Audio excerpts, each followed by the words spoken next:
I'm Bonnie Dean. In addition to being a council member, I'm also a non-executive in a number of organizations in the public and private sectors. The balancing capability strategy fits in with the delivery plan and the four outcomes: productive nation, healthy nation, resilient nation, and connected nation. It ensures that we will have the building blocks and the capability and ambition to deliver those four outcomes. That's why it's so essential to the delivery plan. The balancing capability strategy was developed both to protect our capability and our national strengths, but also to balance out our capacity and to make sure that we were investing appropriately across such a wide and diverse portfolio. Over time, we've developed this strategy into a very useful tool so that we can communicate effectively with the community about changing national priorities, changing research strengths, and making sure that we are assessing those appropriately and protecting our international standing. Balancing and priority setting in general isn't something you just do once. The world changes, and the last time we carried out this sort of review was over 5 years ago. This was a major stock take and a chance to reset what we were doing and align it with the requirements that were coming through in our new delivery plan. The review process was professional and very rigorous. We put out a call for evidence, and we received over 1,000 pieces of evidence from 62 organizations, and this was followed by an extensive dialogue to make sure that we incorporated this evidence appropriately into the research profiles and into the review of the balance of the portfolio. The SAN workstream was very important to this process because they helped us look across the entire portfolio to make sure that we were working cohesively. And they also helped us look across areas where one SAT might cut across another and whether there were opportunities for collaboration. We had council members engaged right the way through the process, and the objective of that was very much making sure that EPSRC and its council and the advisory streams are all moving together in step, and they will understand exactly what's going on in a way that was completely transparent to them.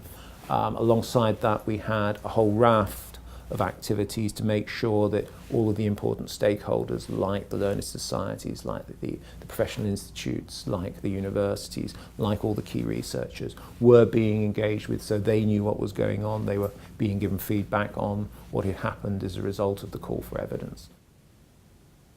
As we neared the end of the process, we had what we called an assurance group, which was a combination of council and strategic advisory network members who sat down and had read every rationale when EPSRC staff had finished their drafting, and they checked them over and they sense checked them. They made sure the arguments hung together.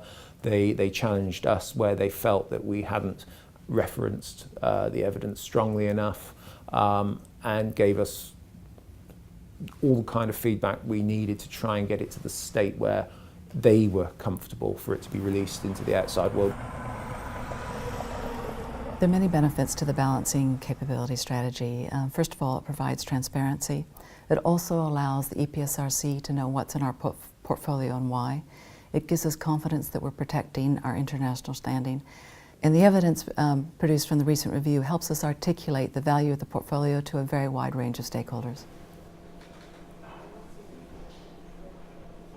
The first thing to say is the grow, maintain and reduce apply to proportions of the portfolio. They're not absolutes, because we're not putting budgets on individual research areas. I think the most important route by which they will have use is actually by the people who write research proposals reading the rationales and thinking about what the rationales are saying for the context of the research that they propose. I think it's really important to stress that whether an area, whether a research proposal is in a grow, maintain or reduce area, we will still be funding on the basis of excellence.